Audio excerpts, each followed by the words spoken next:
Millions of people tuned in to watch the Women's Euro 2022 final on Sunday when England took home the trophy, and since then online searches for women's football have increased more than sixfold, but campaigners say more needs to be done to help girls and women into the sport. Just 44% of secondary schools offering equal access to football to girls in PE lessons. Access to sessions for adults in communities is also pretty poor. It's pretty patchy, actually. Joining me to talk more about the build on the Lionesses' success is the former England Rachel Yankey. Rachel, thank you so much for joining us. Thank you. I've got to ask the question, just because, you know, it's something we're doing. What did you make of the game this weekend? Wasn't bad, was it? It was outstanding. I thoroughly enjoyed it.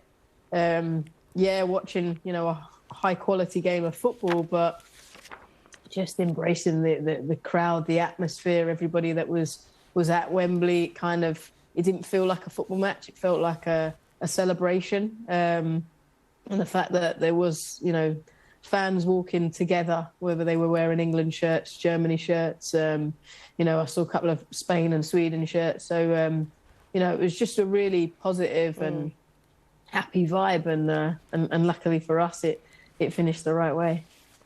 Rachel, you're right, it was a celebration, and there's been a lot of discussion that says, you know, it proves that women can do it. Is that what it's all about? Is that what this conversation is about, or should we move it further, move it on?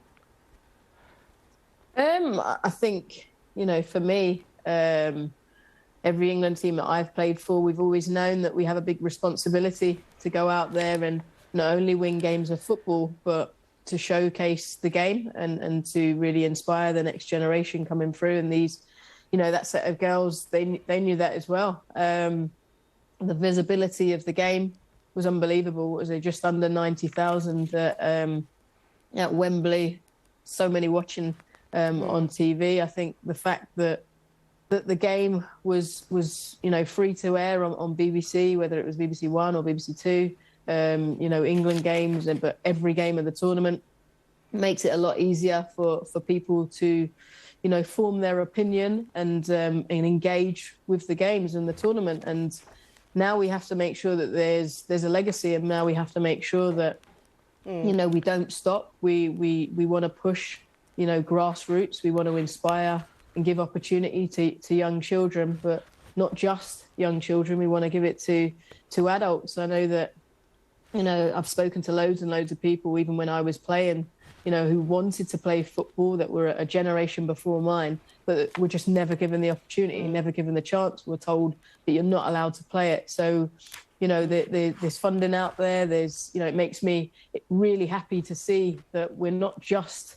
focusing on the children, but we're focusing on the over 18s, and that, I've seen the campaign that Greene are doing, the Proud to Pitch In, where a percentage of their beers that are sold are going into a funding pot which people can, obviously Google Greene and download and try to, put a bid in, whether you want to start a new team or whether we want more, Rachel, more accessibility. I just want to jump in really quickly. I remember back in the day, I wasn't allowed to play basketball with the boys. That's how old I am.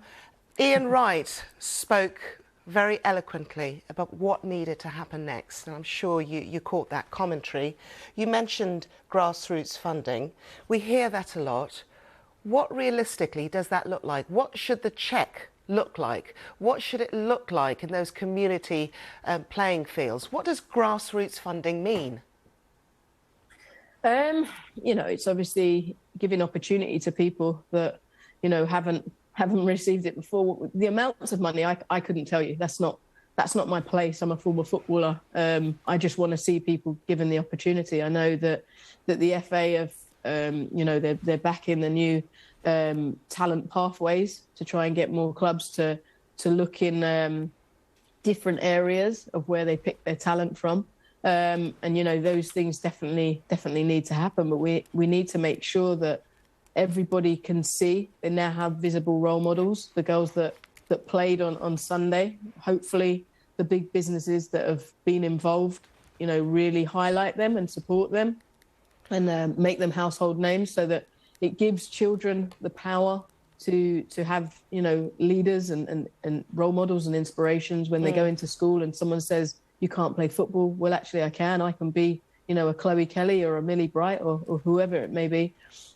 But also I think, we need to make sure we don't miss out our older generation, because if we can get those playing football or interested in football or coaching, then they can take their young children to games, or they can inspire youngsters as well. So that it's got to come from the bottom up and then the middle down. And it doesn't matter if you become an elite player. There's so many health benefits, mental health benefits to playing sport, that I think we really need to back and fund and really push to inspire everybody to get healthier, fitter, go to games. Like I said before, the final was a real celebration, a real nice feeling. Women's football has always been a place where it's been marketed at families. Go and take your family. It's cost effective. It's safe.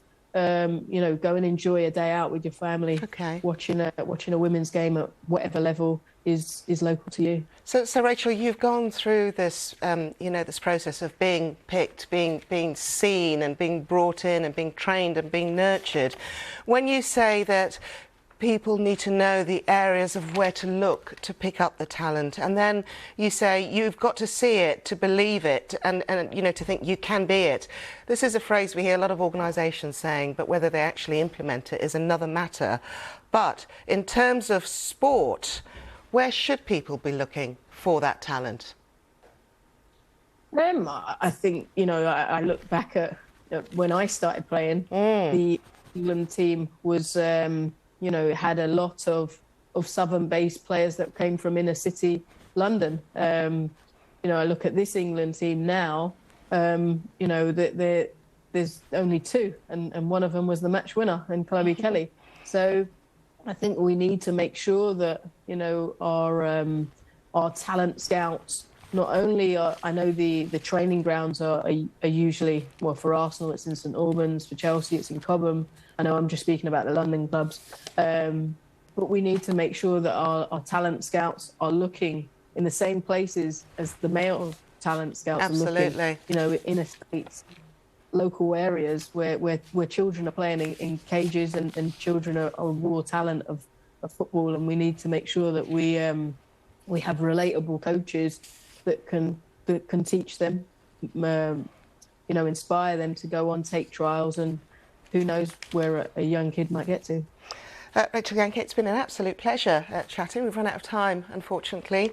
Rachel Yankey, OBE, former Lioness, and, of course, 2012 Olympian. Thank you.